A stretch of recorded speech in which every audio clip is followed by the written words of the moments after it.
Saudara yang berhormat, Saudara Anwar Ibrahim, Ketua Umum, yang amat berhormat Tan Sri Khalid Ibrahim, Menteri Besar Selangor Tuan Rumah, yang berhormat Saudara Azmin Ali Timbalan, Presiden, barisan pimpinan, tuan-tuan, puan-puan yang dihormati sekalian. Assalamualaikum warahmatullahi wabarakatuh dan salam sejahtera. Alhamdulillah, syukur kehadrat ilahi kita dapat himpun bersama sekali lagi di Pusat Konvensyen Shah Alam ini dengan penuh bersemangat dan bersedia untuk pilihan raya yang akan datang. Terima kasih kepada pimpinan negeri, cabang dan semua yang hadir bersama kali ini. Semangat tuan-tuan dan puan-puanlah sungguh menguja untuk kita terus bersama dalam gelombang kebangkitan rakyat. Kita bersyukur keadilan semakin mantap dan jumlah keahlian kita terus meningkat dari hari ke hari. Setiap bulan, Mesyuarat Majlis Pimpinan Pusat meluluskan keahlian baru yang datangnya dari seantero negara dan dari semua lapisan masyarakat, dari golongan marhain, golongan menengah dan juga golongan elit. Kita mengalu-alukan mereka yang dalam keluarga besar keadilan. Hari ini kita mengalu-alukan kehadiran bersama kita Ahli Parlimen Beaufort, Datuk Lajim Ukin,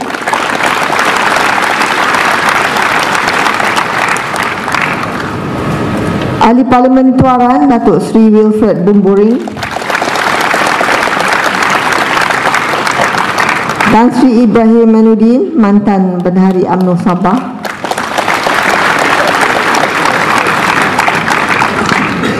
dan Senator daripada APCO. Semua ahli-ahli keadilan dan senior formasi sebagai generasi pengasas generasi pasca tsunami politik 2008 menerima ahli-ahli baru dengan tangan terbuka. Sikap keterbukaan inilah sikap intrinsik sejak penubuhannya. Parti ini adalah milik rakyat. Setiap individu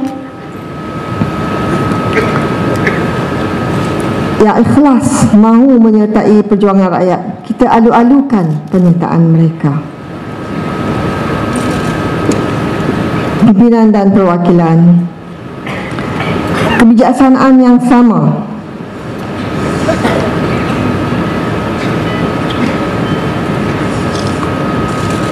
bahkan menerima orang-orang yang sebelum ini menjadi musuh sengit diamalkan oleh Khalifah pertama Saidina Abu Bakar Al-Siddiq. Beliau melantik beberapa tokoh Quraisy yang hanya memeluk Islam ketika Mekah hampir ditawan atau setelah Mekah ditawan ke beberapa jawatan, setelah Mekah ditawan, dan memberi beberapa jawatan penting dalam pentadbiran beliau. Antaranya ialah Khalid ibn Walid, Abu Sufyan dan anak-anaknya Yazid dan Muawiyah. Khalid ibn Walid dilantik sebagai panglima perang dan beliau dalam masa yang singkat telah berjaya menumbangkan Empire Rom yang bertapak di Syria selama 700 tahun. Khalifah kedua Umar Al-Khattab meneruskan dasar yang sama, melantik Yazid sebagai gubernur Syria dan melantik Muawiyah ke jawatan tersebut apabila Yazid meninggal dunia. Jadi kita harapkan insya-Allah bahawa kita dapat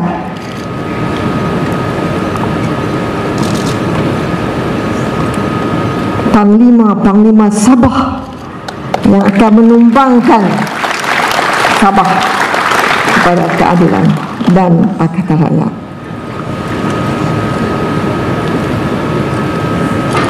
Malaysia kaya dengan bakat kepimpinan.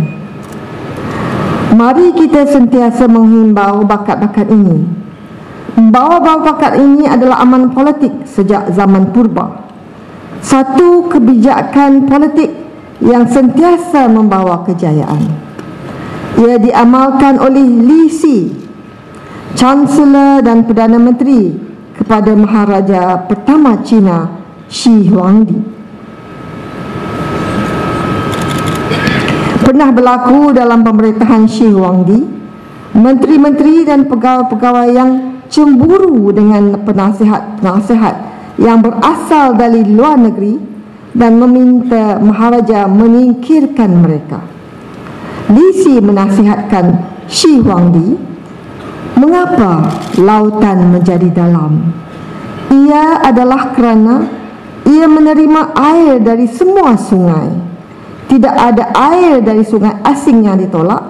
Mengapa gunung menjadi tinggi? Kerana gunung itu tidak menolak mana-mana tanah atau batu.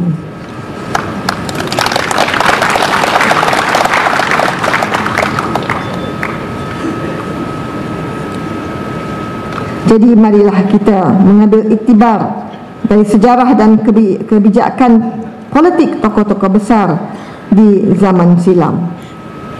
Sebagaimana dasar inklusif Abu Bakar As-Siddiq dan Umar Al-Khattab memungkinkan Islam menakluk Empire Rom dan Parsi. InsyaAllah gabungan veteran reformasi dan tokoh-tokoh baru akan membawa keadilan dan Pakatan Rakyat ke Putrajaya.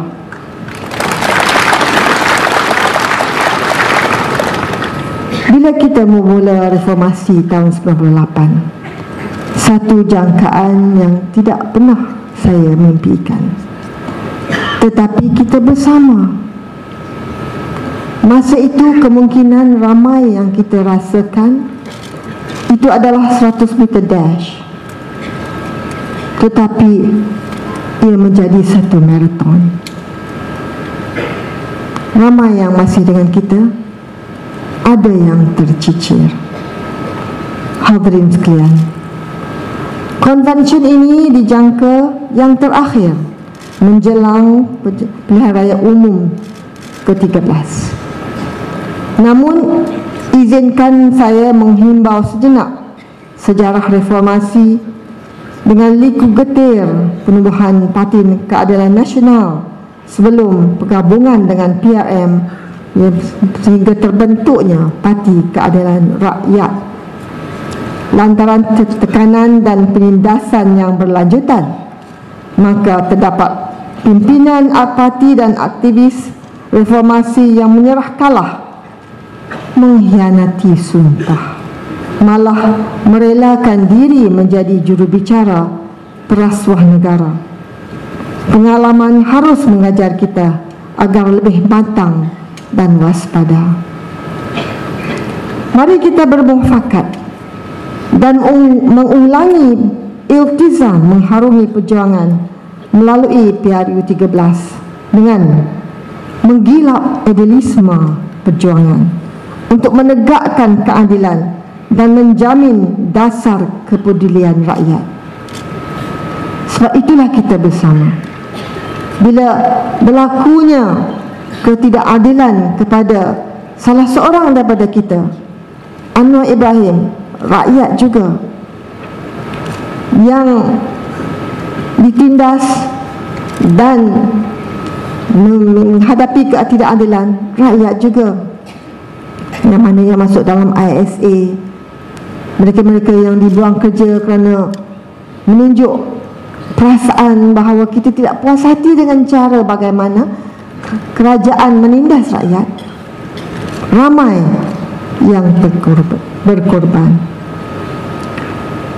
Kita juga ingin menjamin perubahan ke arah negara hukum, pengagihan ekonomi yang adil, menghentikan kezaliman, melawan rasuah, mengawal pembaziran. Ayat Al-Quran mengatakan bahawa mazir itu adalah kawan kepada syaitan dan penyalahgunaan kuasa. Saudara-saudari sekalian, kita perlu menginsafi bahawa perubahan yang diperjuangkan ini tidak mungkin tercapai dengan kedangkalan fahaman tentang dasar dan strategi perjuangan. Perubahan ini juga tidak mungkin tercapai tanpa kekuatan akhlak, kegigihan dan semangat murni. Dan pastinya perjuangan ini akan gagal, malah berlakunya pengkhianatan seandainya ada yang meminati jawatan demi memperkaya dan kroni, memperkayakan keluarga dan kroni seperti mana amalan pimpinan UMNO BN. Kita tidak boleh mengambil alih cara-cara yang kita kutuk sekarang, tetapi sedikit demi sedikit kita akan merasapi tanpa sedar, dan kita mesti memperkuatkan semangat kita, kemurnian idealisme kita apabila kita memegang kuasa itu, insya-Allah. Semua ini adalah ujian.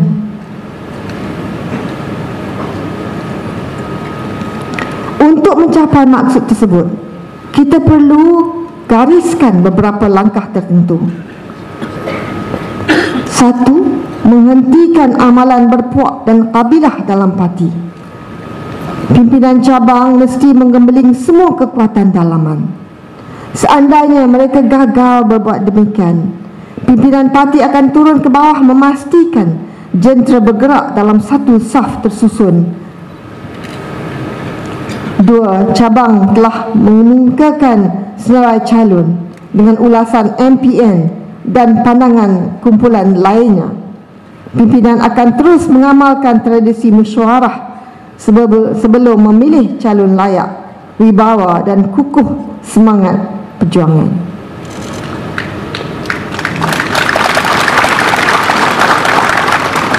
Hadirin yang dihormati, kita bukan lagi sekadar sebuah parti pembangkang. Kita mesti keluar daripada pemikiran tersebut. Itulah yang diacuankan oleh kita, oleh pemerintah. Kita ni asyik pembangkang saja. Saya dalam parlimen dulu, itu kata apa yang dibuat oleh kerajaan, kerja pembangkang, bangkang saja.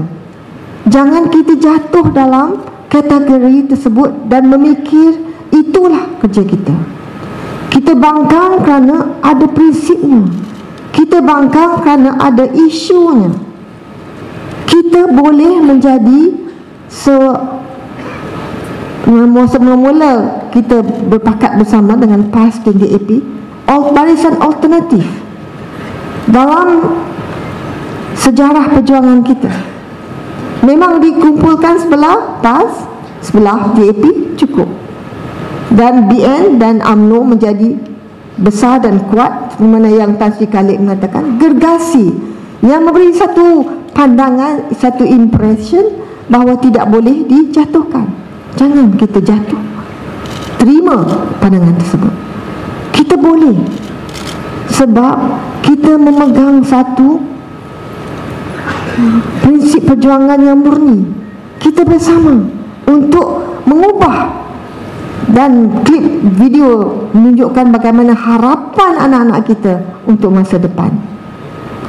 Kalau kita merasa tertindas dan tertekan, saya baru je tanya pada ketua umum, mana ayat Quran yang mengatakan kalau kamu terasa kamu menghadapi kesusahan dan keperitan, kaum-kaum terdahulu daripada kamu telah merasai begitu, sehingga kan mereka ada masa bertanya apakah Allah itu, Tuhan itu bersama. Itulah ujian kita bersama. Tetapi percayalah, tujuan murni kita akan mendapat kejayaan.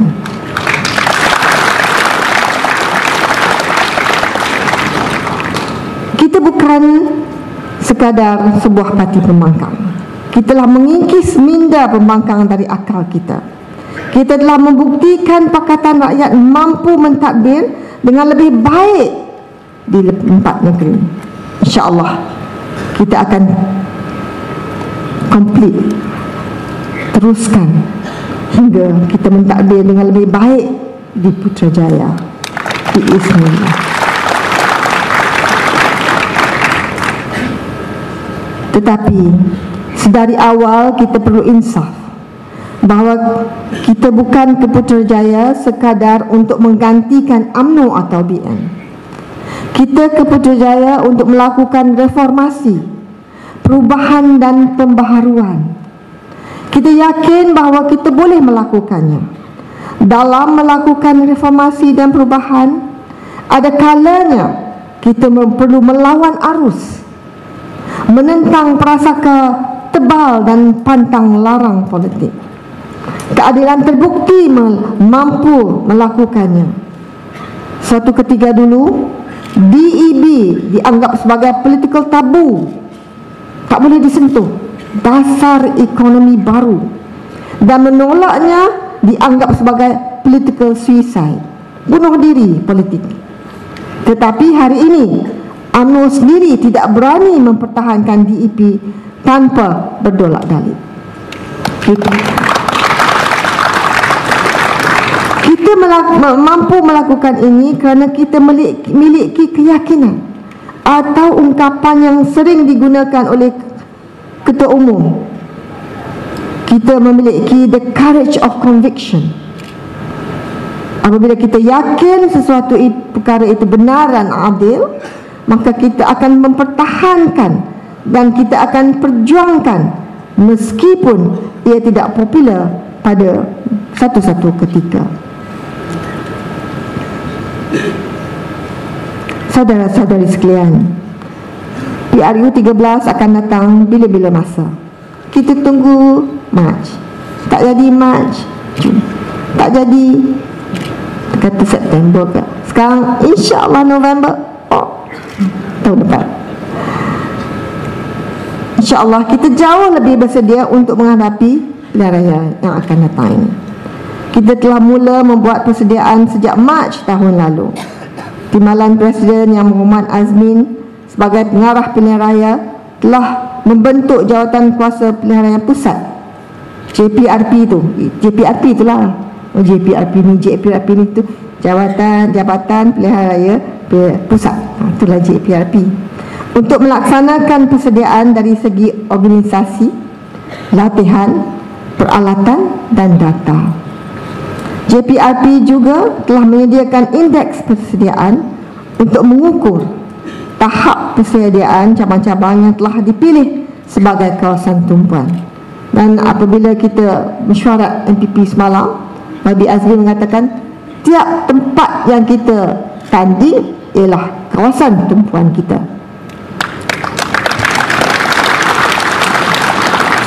Saya percaya pimpinan-pimpinan negeri juga membuat persiapan yang rapi dari segi latihan untuk jentera pilihan rayanya. Peranan wanita, anak muda amatlah penting dalam siri penerangan untuk memastikan maklumat sampai ke setiap pengundi di mana-mana, di kampung, di pekan, taman-taman perumahan dan juga di kawasan bandar. Tuan-tuan dan puan-puan, saya katakan tadi, saya masa berlakunya 98 September 2, saya fikirkan itu adalah satu 100 meter dash, tetapi satu marathon. Sekarang kita sampai ke tahap ini selepas 14 tahun. Yang mana yang layak mengundi umurnya 7 tahun pada masa ini berlaku. 7 tahun masa itu baru nak masuk darjah 1. 7 tahun dan lepas itu 14 tahun dalam kehidupannya. Apa yang dia lihat adalah dalam televisyen atau dibacanya dalam paper. Ada yang tweet kepada Anwar, ada yang antara mereka tidak tahu pun bahawa Anwar Ibrahim masuk penjara. Bukan sekali, 2 kali. Setengah orang tak tahu juga dia masuk 2 kali. Sebelum kahwin dia masuk sekali, lepas kahwin sekali lagi. Janganlah pula lepas dapat cucu ni lagi, InsyaAllah ta'ala kan. Jadi inilah target kita. Anak-anak muda yang sekarang ini layak mengundi yang tidak tahu tentang perjuangan kita, tidak tahu dengan dekat, tidak kasih. Sebenarnya kita kasih kepada perjuangan ini, kita kasih dan kita mahu bahawa ini dapat tak dapat, sampai ke tak sampai, sukses ke tidak, kita rasa bahawa kita ini bersama dalam perjuangan ini. Bukan kerana jawatan, bukan kerana kedudukan, tetapi kita mahu perjuangan kita ini berjaya sebelum kita tutup mata. Itu saya rasa untuk diri kita sendiri, untuk diri saya. Jadi justru kerjasama antara pimpinan wanita, Angkatan Muda dan juga Sri Kandi mesti diperkukuhkan. Ketepikan perbezaan pendapat. Semua kita beza pendapat. Saya nak pakai tudung macam ni, Zuraida pakai macam lain. Sudah. Tetapi kita dapat bersama, sama-sama kita dalam perjuangan bersama. Motif utama kita adalah sama, itu ialah sebar maklumat, mendidik rakyat kerana tentang isu semasa, politik dan sosial. Sekarang ini debat tentang bajet ataupun belanjawan. Bajet tu English tapi dia reja dalam bahasa Melayu. Belanjawan tu Melayu. Semua pimpinan pusat, peringkat pusat, negeri dan cabang mesti turun bersama-sama dengan jentera untuk terus menjadi duta penerangan parti. Jentera penerangan kita di semua peringkat perlu mantap. Kita sendiri mesti ada knowledge dan kefahaman itu untuk menyebarkan. Kalau kita jadi cikgu, kita nak ajar anak-anak, kita menjadi, kalau kita, saya kalau nak ni saya kena belajar dulu kalau saya nak ni kan. Tapi yang politik ni tak payah ajar lah, semua dah pandai. Program penerangan kita baik dalam bentuk ceramah dan juga pengedaran risalah adalah melandaskan ilmu dan maklumat. Kita mengajak rakyat berfikir dan menganalisa situasi politik, ekonomi, sosial yang mereka hadapi. Sebab ada yang tak boleh fikirkan, tanpa UMNO ni tak boleh hidup, macam itulah. Jadi kita boleh tukarkan. Kalau datang ke Selangor boleh hidup pun, dan sekali bagi jom shopping lagi, macam itulah. Kita perlu terus menerangkan tawaran buku jingga. Buku jingga tu benda kita mesti terus kepada rakyat. Dan yang terbaru, belanjawan Pakatan Rakyat. Bila saya dengar penerangan tentang belanjawan Pakatan Rakyat, terutamanya untuk wanita, itu menjadi satu insentif untuk kita terus supaya kita dapat mengamalkan lillahi ta'ala. Percayalah, sekiranya maklumat ini sampai kepada rakyat, mereka akan menyokong kita. Kerana apa yang kita mahukan adalah untuk memperjuangkan hak dan kebajikan mereka. Akhir sekali, saya menyuruh saudara-saudari sekalian memberikan tumpuan kepada setiap pembentangan, kerana ianya penuh dengan maklumat berguna yang dibawa pulang ke cabang masing-masing. Marilah kita bulatkan tekad dan menggilap semangat juang kita untuk menghadapi perayaan raya umum yang ke-13, untuk membawa reformasi dan pembaharuan untuk meningkat darjat rakyat.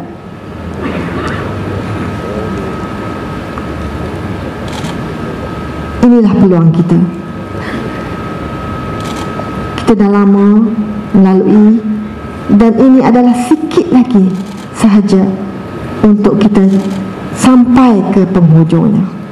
Kita menang negeri 5, dirampas balik 1. Jadi ada kemungkinan itu bahawa kita akan hilang apa yang kita capai. Jadi kita mesti buat sesuatu sekiranya kita nak kecapaian itu tak boleh diganggu-gugat oleh sesiapa. Dan inilah yang menjadi pelengkap. Kerana menang negeri saja macam Tan Sri Khalid, dia nak buat macam-macam pun federal persekutuan dapat menahan. Jadi kalau kita menang negeri dan persekutuan, insya-Allah kita dapat melakukan apa yang niat di hati, dan kalau kita amal lillahi ta'ala, kita akan dapat berkat dunia dan akhirat. Semoga Allah memberikan kita segala kebaikan. Selamat datang kepada semua. Selamat bersidang. Billahi taufiq wal hidayah. Wassalamualaikum warahmatullahi wabarakatuh.